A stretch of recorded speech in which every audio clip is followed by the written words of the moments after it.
Hello friend, स्वागत करते हैं आपका जीआईसी टेक्निकल। और दोस्तों, आज हम बात करेंगे पेट्रोलियम से रिलेटेड चीज़ें के बारे में। पेट्रोल, डीजल जो हमारे ईंधन हैं, जो हमारे हर ज़रूरतों को पूरा करते हैं, जैसे चाहे वो हमारा ट्रांसपोर्टेशन हो, चाहे वो हमारा किसी तरह की मशीनरी हो उसको चलाना हो, या फिर कह सकते हैं इलेक्ट्रिसिटी के लिए, बिजली उत्पन्न करने के लिए, हर काम के लिए हमारा पेट्रोल और डीजल, ईंधन, केरोसिन, ये सब काफ़ी मायने रखता है। और आपको पता है कि इस समय हमारे देश में पेट्रोल और डीजल की कीमत काफ़ी आसमान छू रही है, जिससे आम आदमी एकदम त्रस्त है। पूरी महंगाई भी उससे बढ़ रही है जिससे, और उसके लिए गवर्नमेंट क्या एक्शन ले रही है ये भी डिपेंड करता है। लेकिन अभी देखा जा रहा है फिर दिन पे दिन क्या है, इलेक्शंस के बाद से कंपनियों ने क्या किया है, तेल का रेट बढ़ाना शुरू कर दिया है। उनका कहना है ये कि अभी जो वार चल रहे हैं यूक्रेन और रसिया के बीच में, उसका असर है, जिसके वजह से पेट्रोल और डीजल महंगा मिल रहा है। ऐसा कोई ऐसा रूल है नहीं कि वार चल रहा है वहाँ पे तो महंगा मिला। हाँ, थोड़ा सा इफेक्ट तो होता है, बट हमारा ज़्यादातर तेल का जो आयात होता है वो हमारे एशियन कंट्री से होता है। तो दोस्तों, आज हम लोग वो तो मैं ये थोड़ा सा है, डीजल, पेट्रोल, राशन तेल महंगाई तोड़ रही है आम आदमी की कमर, महंगाई की मार। तो हमारा मेन फंडा ये था कहना कि डीजल पेट्रोल कैसे बनते हैं और कैसे उसका रेट तय किया जाता है, कैसे गवर्नमेंट का क्या उस पर कंट्रोल होता है, और प्राइवेट कंपनियां कैसे उस पर अपना रेट करती हैं, और उसके बाद गवर्नमेंट उस पर क्या रेवेन्यू, क्या टैक्स, और स्टेट गवर्नमेंट क्या उस पर टैक्स लेती है। इस सब के बारे में बातें करनी है। और फिलहाल छोटा सा एक मुद्दा इस समय है, थोड़ा सा ट्रेंड में है, तो इसको हमने लगा दिया है। तो हम बातें करते हैं दोस्तों। देखिए, आम आदमी पर महंगाई की मार, पेट्रोल डीजल की बढ़ती कीमतों से बुरा हाल, घर चलाना हुआ मुश्किल। ये आज एक क्लास में ऐसी बातें चल रही थी, थोड़ा सा डिस्कस हो रहा था, इसलिए हमने इस चीज़ को थोड़ा सा ऐड कर दिया है। लेकिन हमारा मेन बताना जो तरीका है, हमारा मेन बताने का, हमारा मेन मैटर ये है कि पेट्रोल डीजल कैसे बनते हैं, क्या क्या मतलब उससे क्या हमारे यूजेस हैं, क्या उसकी आवश्यकताएं हैं हमारे लाइफ में। तो दोस्तों देखते हैं, हम लोग उस पर विशेष खास चर्चा करेंगे, डिस्कस करेंगे कि पेट्रोल डीजल। पहले हम लोग देखेंगे पेट्रोल क्या है, फिर हम लोग जानेंगे डीजल क्या है, फिर उसके बारे में डिस्कस करेंगे ये कैसे बनते हैं, और फिर हम लोग देखेंगे पेट्रोल डीजल के दाम कौन डिसाइड करता है। फिर हम लोग बातें करेंगे पेट्रोल डीजल के दाम बढ़ने के क्या कारण हैं, क्या रीज़न है कि पेट्रोल और डीजल के रेट बढ़ जा रहे हैं, और विश्व में पेट्रोल की कीमत कौन निर्धारित करता है, इस पर भी हम लोग डिसाइड करेंगे, डिस्कस करेंगे, और आपको हम इसके बारे में बताएंगे। चलिए आते हैं, देखते हैं। तो दुनिया में सबसे ज़्यादा इस्तेमाल होने वाले ईंधन में पेट्रोल और डीजल शामिल हैं, ये हम जानते ही हैं। हालांकि अब बिजली से चलने वाले भी वाहन मार्केट में आ चुके हैं, लेकिन अभी ये पेट्रोल और डीजल से चलने वाले व्हीकल्स की तरह सफल नहीं हो सकते। ध्यान दीजिए, ज़िंदगी में जब तक जीवन है, धरती और प्राकृतिक चीज़ों का जब तक हम उसका शोषण कर रहे हैं, आज नहीं कल वो चीज़ समाप्त होनी ही है। जैसे पानी का लेवल दिन पर दिन डाउन जा रहा है, उस तरह जैसे हम लोग जहाँ पे पेट्रोल डीजल का हम लोग क्या कर रहे हैं, शोषण कर रहे हैं, यूज़ कर रहे हैं, निकाल रहे हैं, तो आज नहीं कल उसका भी समाप्त होना तय है। लेकिन मेन ये है कि उसके जगह पे कौन सी जगह, उसके जगह पे कौन सी चीज़ आएगी। तो उसका जो नेक्स्ट जनरेशन है वो इलेक्ट्रिक व्हीकल्स, और उसके बाद जो सोलर सिस्टम है, यही है। क्योंकि आजकल आप देख रहे हैं ज़्यादातर इलेक्ट्रिक गाड़ियाँ बन रही हैं, तो डीजल पेट्रोल को लोग अवॉइड थोड़ा कम करें। लेकिन ये है कि जो कैपेसिटी इसके अंदर होती है वो अभी वो उतना सक्सेसफुल नहीं है, इसलिए इसको ज़्यादा हम लोग वैल्यूबल मानते हैं। तो देखते हैं, देखिए ये सब चीज़ें हैं जो हमारे पूरे डीजल पेट्रोल पर डिपेंड करती हैं। ये हवाई जहाज़ हो गया, चाहे रेलगाड़ी हो गया। फिलहाल रेलगाड़ी जो ट्रेन है उसको अभी इलेक्ट्रिक कर दिया गया है, और उसके बाद बसेस हैं, व्हीकल्स हैं, बोट्स हैं, सी हैं, ये सब काफ़ी चलते हैं हमारे किससे, पेट्रोल या डीजल से।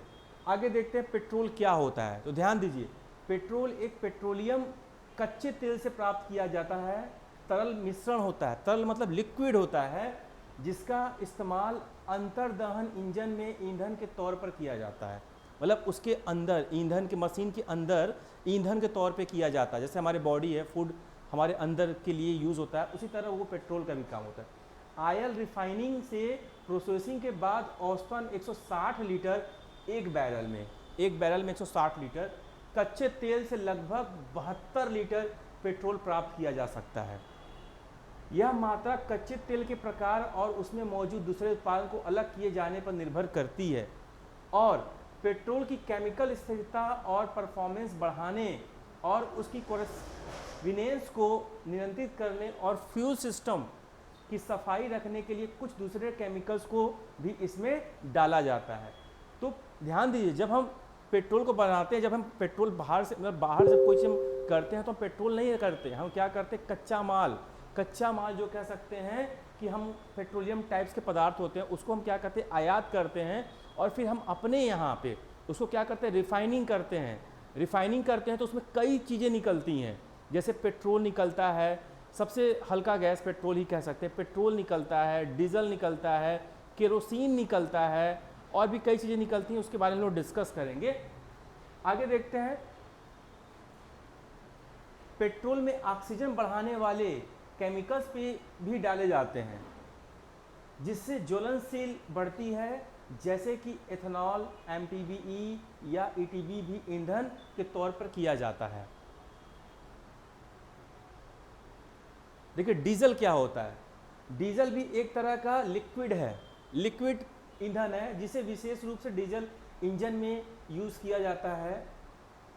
डीजल का सबसे अधिक कॉमन यूज़ पेट्रोलियम जिसे जीवाश्म कहते हैं, यह एक विशिष्ट भिन्न आसुत है, यानी फ्रैक्शनल डिस्टिलेट है, फ्रैक्शनल डिस्टिलेट, इसके बारे में भी बता रहे हैं, आगे बताएंगे आपको, लेकिन इसमें ऑप्शनल पेट्रोलियम से नहीं निकाला गया है, तेजी के साथ डेवलप्ड और अडॉप्ट किए जा रहे हैं, जैसे कि बायोडीजल और GTL, गैस टू लिक्विड, यानी कह सकते हैं बायोमास टू लिक्विड और गैस टू लिक्विड। इन टाइप्स के अलग रखने के लिए कुछ एकेडमिक सर्कल्स में पेट्रोलियम से प्राप्त किए गए डीजल को पेट्रो डीजल के नाम से भी जाना जाता है। अभी इसका प्रोसेसिंग सिस्टम हम बताएंगे आपको। यह पेट्रोल की तुलना में एक सस्ता, यानी कि सस्ता ईंधन है, लेकिन पेट्रोल से अधिक वायु प्रदूषण करता है, यानी कि हमारा इन्वायरमेंट को ज़्यादा इफेक्ट करता है। ये डीजल के जलने पर अनेक खतरनाक गैसें निकलती हैं, जिनमें सल्फर डाइऑक्साइड प्रमुख है। डीजल में इस्तेमाल किए जाने वाले ऑक्सीजनेटिक केमिकल्स में अल्कोहल, एसिटाल्स, ईस्टर्स, कार्बोनेट्स इत्यादि शामिल होते हैं। अब देखिए हम कैसे बनाते हैं, कच्चे तेल से हम क्या क्या बनाते हैं। सबसे पहले देखिए क्या होता है, ये एक कंटेनर होता है, एक कंटेनर में क्या करते हैं, एक लिमिट टाइप के हम क्या करते हैं, कच्चे ईंधन को इसमें डाल देते हैं और फिर हम क्या करते हैं, यहाँ से एक हीट लगाते हैं, हीट करते हैं यानी गर्म करते हैं इसको, तो यहाँ पे एक हीट होता है। जब ये हीट होता है तो सबसे जो तरल पदार्थ होते हैं, जब कुछ भी पहला वाष्प निकलता है, भाप निकलता है, तो सबसे पहले गैस कौन सी निकलती है, पेट्रोल निकलती है। फिर उसके बाद क्या निकलती है, केरोसिन निकलती है, फिर डीजल निकलता है, फिर ईंधन तेल निकलता है। अब ध्यान दीजिए, जब ये चीज़ें इसमें टेम्परेचर बढ़ता है तो यहाँ पे एक अलग अलग नली लगाई जाती हैं, यानी कि इसमें क्या होगा, 150 डिग्री सेंटीग्रेड है तो इसमें ये चीज़ क्या हो जाएगा, पेट्रोल यहाँ पे हो जाएगा। अब यहाँ पे क्या था, मान लीजिए यहाँ पे डीजल है तो यहाँ पे डीजल स्टोर हो जाएगा, और यहाँ पे क्या है, केरोसिन है तो यहाँ पे केरोसिन क्या हो जाएगा, स्टोर हो जाएगा। जैसे यहाँ पे हम क्या करेंगे, इसको हम हीट करेंगे तो हमारा एक भाप निकलेगा, वाष्प निकलेगा, तो क्या करेगा वो, जितना टेम्परेचर होगा उसके हिसाब से वो चीज़ क्या होगा, पदार्थ अलग अलग बढ़ जाएगा, एक अलग अलग कंटेनर में क्या हो जाएगा, वो स्टोर हो जाएगा। इसी तरह के पेट्रोल को क्या करते हैं, इसी तरह पेट्रोल, डीजल, केरोसिन, हर तरह के लिक्विड को क्या करते हैं हम लोग, रिफाइन करते हैं।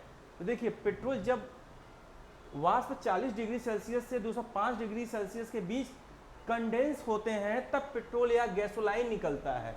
तो देखिए ये है ना 40 से 205 के बीच में, तो क्या होता है, गैसोलाइन। गैसोलाइन को ही क्या कहते हैं हम लोग, पेट्रोल कहते हैं। डीजल जब वाष्प 250 डिग्री सेल्सियस से 370 डिग्री सेल्सियस के बीच में निकलता है तो के बीच, तो इसको कंडेंस होते हैं तब डीजल निकलता है, यानी कि इसके बीच में क्या निकलता है, डीजल निकलता है। अभी हम फिगर के थ्रू भी आपको बताने वाले हैं। देखिए पेट्रोल और डीजल कैसे बनते हैं, ये देखिए यही है, ये देखिए क्या है, एक कंटेनर है, देख रहे हैं आप, ये एक कंटेनर है।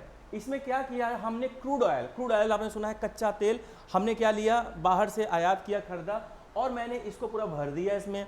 फिल कर दिया इसके स्टोरेज के अकॉर्डिंग, और यहाँ से क्या किया गया, इसको एक क्रूड ऑयल भर भी सकते हैं, ऐसे भी भर सकते हैं। यहाँ पे मैंने एक भट्टी लगाई, यानी कह सकते हैं कि हीट लगाई, यानी टेम्परेचर दिया इसको। तो ये टेम्परेचर दिया गया तो इसमें से जा रहा है, तो उसमें क्या है, सबसे पहले जो हल्की गैस होगी, देखिए ग्रेटर देन 25 डिग्री सेंटीग्रेड, जब 25 डिग्री से ज़्यादा होती है तो पेट्रोलियम गैस निकलती है। क्या निकलता है, पेट्रोलियम गैस निकलती है। और जब 25 डिग्री से 60 डिग्री की सेंटीग्रेड के बीच में होता है तब क्या निकलता है, हमारा पेट्रोल निकलता है। और फिर उसके बाद 60 डिग्री से 180 डिग्री के बीच में होता है तो नाफ्ता निकलता है। नाफ्ता भी एक तरह का ऑयल होता है जो आप अक्सर देखते होंगे कि हम उसको पेंट ओंट के लिए यूज़ करते हैं ना, पेंट ओंट के लिए आप जानते होंगे, पेंट ओंट हम उसको क्या बोलते हैं, शायद प्राइमर वाइमर में मिलाते हैं। और उसके बाद देखिए पैराफिन होता है, 180 से 200 डिग्री के बीच में पैराफिन होता है। इस तरह के लिक्विड का यूज़ हम कहाँ करते हैं, एरोप्लेन के लिए करते हैं। और फिर उसके बाद जब 220 से 250 डिग्री सेंटीग्रेड के बीच में जब हमारा टेम्परेचर होता है तो उस तरह के लिक्विड को क्या रिलीज़ करता है, ये डीजल रिलीज़ करता है। और फिर जब उसका लिक्विड, जब उसका टेम्परेचर थोड़ा सा और ज़्यादा हो जाता है, जैसे कि 250 से 300 सेंटीग्रेड के बीच में होता है, तो क्या निकलता है, फ्यूल ऑयल निकलता है। फ्यूल ऑयल का यूज़ ज़्यादातर हम क्या करते हैं, बड़ी मशीनों के लिए करते हैं, कंपनियों के लिए करते हैं, और बड़ी बड़ी इंजन जैसे हैं वहाँ पे हम उसका यूज़ करते हैं, क्योंकि उसकी जो कह सकते हैं उसका लेयर जो होता है डीजल की अकॉर्डिंग क्या होता है, अगेंस्ट काफ़ी हार्ड होते हैं। अब उसके बाद जब 300 से 350 डिग्री सेंटीग्रेड के अकॉर्डिंग जब हम उसको हीट करते हैं तो हमारा लुब्रिकांट्स ऑयल बनता है। लुब्रिकांट्स ऑयल आप जानते होंगे कि हमारे बाइक वाइक में मोबिल ओबिल का काम करता है। और फिर उसके बाद जब 350 डिग्री सेंटीग्रेड से ऊपर होता है तो हमारे पास एक ब्लैक लेयर निकलता है, आपने नाम सुना होगा, उसको हम अलकतरा कहते हैं, जो रोड को बनाने के लिए भी काम में आता है। यानी सबसे वेस्टेज मटेरियल ये होता है। यानी क्रूड ऑयल को कैसे हम प्यूरिफाई करके किस किस कंडीशंस में हम क्या करते हैं, उसको स्टोरेज करते हैं, ये पूरा हमारा सेगमेंट है। ठीक है, तो आगे हम देखते हैं भारत में। अभी हम देखेंगे कि हम जो ऑयल क्या करते हैं, हम लोग इंपोर्ट करते हैं, कहाँ से इंपोर्ट करते हैं, और इंटरनेशनल कौन कौन से कंट्री ऐसे हैं जो क्या करते हैं, प्रोडक्ट करते हैं किसका, पेट्रोल और डीजल का। तो देखते हैं भारत में जो क्रूड ऑयल है मुख्यतः 4 देश से हम क्या करते हैं, इंपोर्ट करते हैं। फिलहाल अभी हम रसिया से भी कर रहे हैं, इराक, संयुक्त राज्य अमेरिका, नाइजीरिया, सऊदी अरब से हमारा क्या होता है, इंपोर्ट होता है। भारत में पहुंचने के बाद रिफाइनर द्वारा कच्चे तेल से पेट्रोल तैयार किया जाता है, जो कि अभी प्रोसेस आपने देखा। दुनिया में तेल के जो उत्पादक देश हैं 10 जो हैं टॉप देश हैं, उसका नाम मैंने लिख दिया है। अमेरिका है, सऊदी अरब है, रसिया है, कनाडा है, ईरान है, संयुक्त अरब अमीरात है, इराक है, चीन है, कुवैत है और ब्राज़ील है। ये सब जितने भी कंट्री हैं ये कहाँ पे हैं, सब हमारे ओशंस के साइड में है। ओशंस यानी कह सकते हैं महासागर, सागर कहीं से लगते हुए हैं जहाँ से पेट्रोल पदार्थ का उत्पादन करते हैं। देखिए भारत में पेट्रोल कहाँ से आता है, दुनिया में तेल उत्पादक देश कौन कौन से, ये आपने जान लिया। 4 उत्पादक देश हैं, 4 लोग से हम क्या करते हैं, हम अपना इंपोर्ट करते हैं। और अभी आजकल हम रसिया से भी कर रहे हैं। देखिए पेट्रोल डीजल के दाम कौन तय करता है, ये भी हम जान लेते हैं। पेट्रोलियम और प्राकृतिक गैस राज्य मंत्री रामेश्वर तेली ने कहा। देखिए ये राज्य मंत्री हैं और ध्यान दीजिएगा इसके जो कैबिनेट मिनिस्टर हैं वो है धर्मेंद्र प्रधान। तो पेट्रोल डीजल की कीमत तेल कंपनियों के साथ मिलकर पेट्रोलियम मंत्रालय तय करता है। तेल कंपनियों, जो कंपनियां हैं प्राइवेट तेल की, जैसे मान लीजिए इंडियन ऑयल है, हिंदुस्तान पेट्रोलियम है, भारत पेट्रोलियम है, इनके साथ मिलकर क्या करते हैं, हमारे पेट्रोलियम मंत्रालय डिसाइड करती है कि पेट्रोल का रेट क्या होना चाहिए, क्योंकि उसमें अपना सेंट्रल गवर्नमेंट का भी और स्टेट गवर्नमेंट की भी क्या होती हैं, जो हमारे रेवेन्यू होते हैं, टैक्स होते हैं, उसमें क्या होते हैं, जुड़े होते हैं। तो देखिए यह होना अभी बाकी है। लोग इस बात से वाकिफ़ हैं कि यूक्रेन और रूस के बीच जारी जंग के बीच तेल की कीमतें बढ़ रही हैं। लोगों को ये लगता है कि इससे बढ़ रही हैं। चलिए देखिए, अभी देखिए हाल ही में ये शायद मार्च वर्ष का है, तो मुंबई, दिल्ली, चेन्नई, कोलकाता, खास तौर से महानगरों का अकॉर्डिंग ही हम अपने तेल को क्या करते हैं, उसके रेट को डिसाइड करते हैं। जैसे इन एजेंसियों का कहना है कि अंतर्राष्ट्रीय बाजार में कच्चे तेल का दाम बढ़ने के बावजूद भारत में 137 दिनों तक पेट्रोल डीजल के भाव नहीं बढ़ाए जाने से तेल कंपनियों को भारी घाटा हो रहा है। इस घाटे को पूरा करने के लिए आने वाले दिनों में पेट्रोल डीजल के रेट में भारी बढ़ोतरी की नौबत आ सकती है। ये तो हम जानते हैं, तेल कंपनियों ने कह दिया कि 137 दिन तक पेट्रोल का रेट बढ़ाया नहीं गया, लेकिन एक रियल बात यह है कि गवर्नमेंट को इलेक्शन कराने थे तो गवर्नमेंट ने भी क्या किया, उस चीज़ को कुछ दिन के लिए स्टॉप किया था। चलिए ठीक है, इसमें ऑयल कंपनी का कमीशन, एंट्री टैक्स, ढुलाई का खर्च आदि जुड़ा हुआ होता है। इसके बाद प्रति लीटर पेट्रोल पर डीलर को 3.66 रुपये का कमीशन दिया जाता है। डीलर समझते हैं ना, जिससे एक पेट्रोल पंप वाले उससे लेते हैं। और इस तरह 1 लीटर पेट्रोल की कीमत 45.66 रुपये हो जाएगी। इसके बाद पेट्रोल की कीमतों में केंद्र सरकार एक्साइज ड्यूटी लगाती है, यानी कि कंपनियों के द्वारा तेल को 45.66 रुपये में क्या किया जाता है, फिक्स कर दिया जाता है। फिर गवर्नमेंट उस पर अपना रेवेन्यू जोड़ देती है।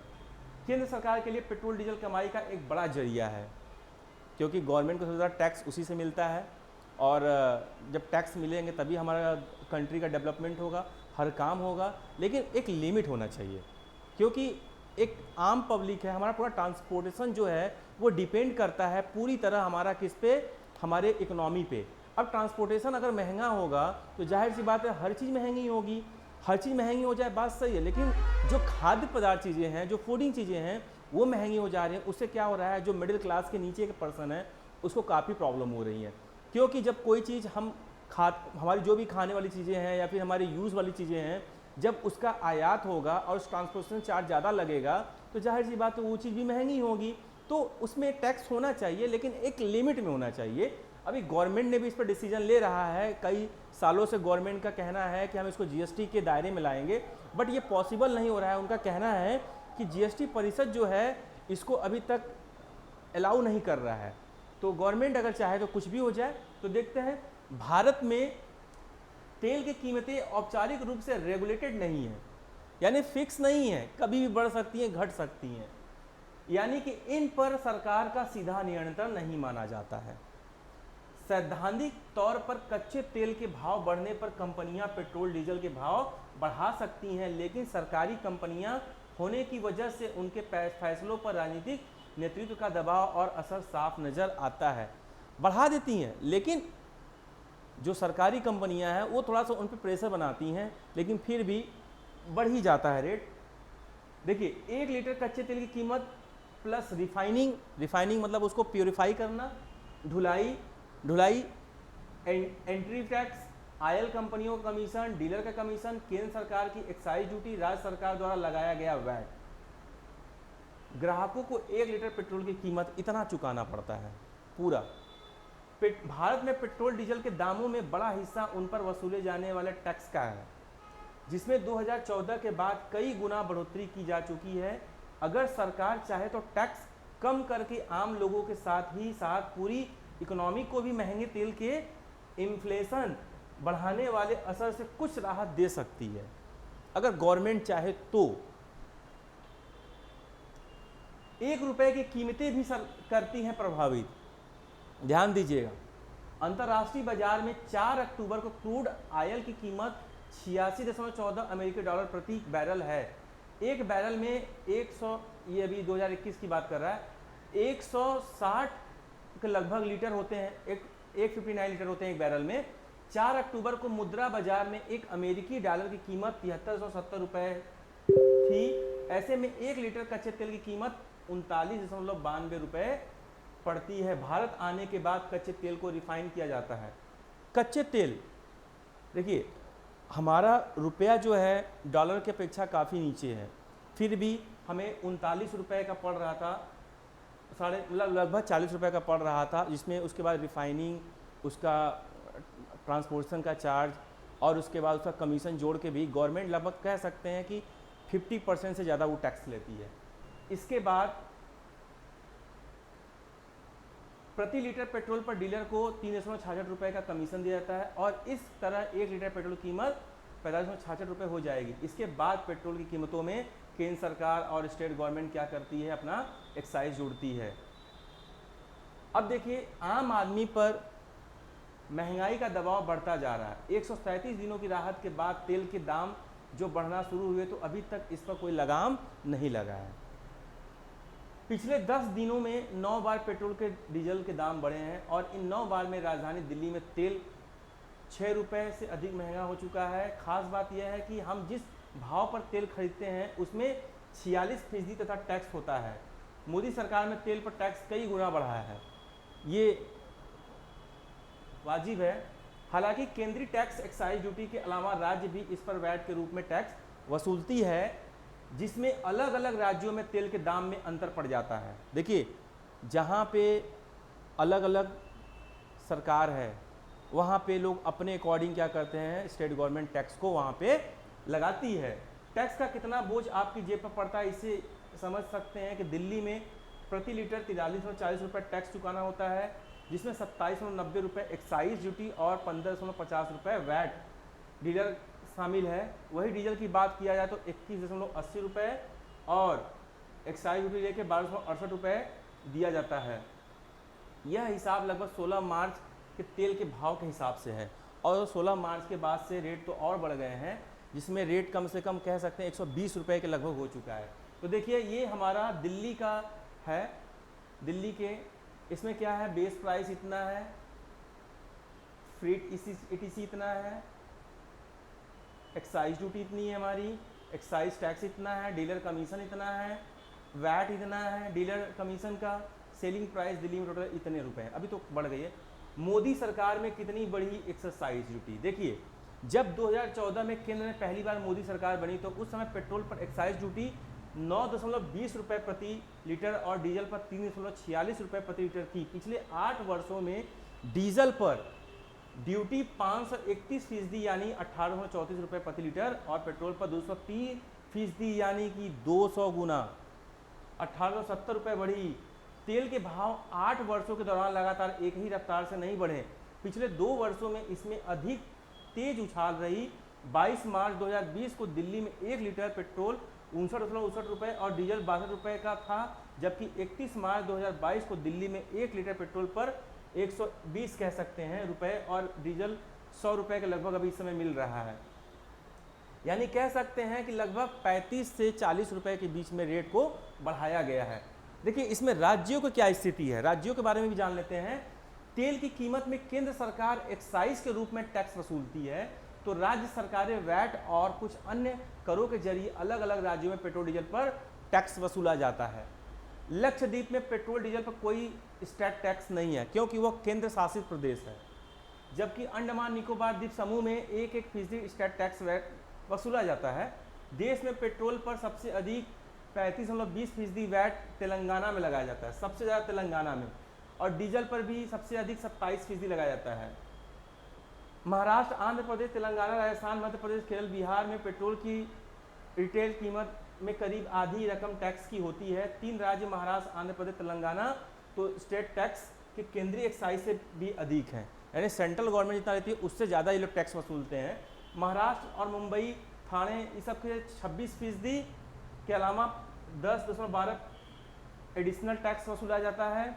और उसके बाद महाराष्ट्र के बाकी इलाकों में पेट्रोल पर वैट 25% से लेकर 21% डीजल पर वसूला जाता है। उत्तर प्रदेश की बात किया जाए तो यहाँ पेट्रोल पर वैट की 19.36%, लेकिन इसमें और 14.85 रुपये प्रति लीटर जो अधिक हो चुका है उसको भी देना पड़ता है। डीजल पर 17.8 से या 10.41 रुपये प्रति लीटर के हिसाब से देना होता है। तो ये हमारे स्टेट के हैं अलग अलग। तो देखते हैं petrol price in India rupees. Petrol price की इंडिया रुपीज़ अभी तो 120 रुपये चल रही हैं। अब देखिए अफ़गानिस्तान में, अफ़गानिस्तान की बात किया जाए तो वहाँ पे लगभग 67 रुपये क्या पड़ते हैं इंडियन रुपीज़ के अकॉर्डिंग तेल पड़ता है। पाकिस्तान में 62.5, श्रीलंका में 73, क्योंकि श्रीलंका हम ही से क्या करता है, इंपोर्ट करता है। बांग्लादेश में लगभग 78.5 रुपये, भूटान में लगभग 86.5, नेपाल में लगभग 97 रुपये और इंडिया में 120.81 रुपये। ये हमारे मेट्रो जो हमारे शहर हैं उनका ये रेट है, महानगर। प्रधानमंत्री नरेंद्र मोदी ने मुख्यमंत्रियों के साथ बैठक में बुधवार को पेट्रोल डीजल पर लगे वैट टैक्स की कटौती कर लोगों को राहत देने की गुजारिश की थी। गुजारिश करते हैं भैया मोदी जी कि शायद कुछ आम लोग को कुछ राहत हो जाए, लेकिन वो चीज़ें हम लोग समझते हैं और गवर्नमेंट में जो लोग बैठे हैं वो नहीं समझेंगे कि आम आदमी पे कितना इफेक्ट पड़ रहा है अभी। तो लाइक करें, सब्सक्राइब करें और कमेंट करें कि ये वीडियो आपको कैसी लगी, और अगर अच्छी लगी तो प्लीज़ लोगों को शेयर करें और वॉच करें। Thank you so much.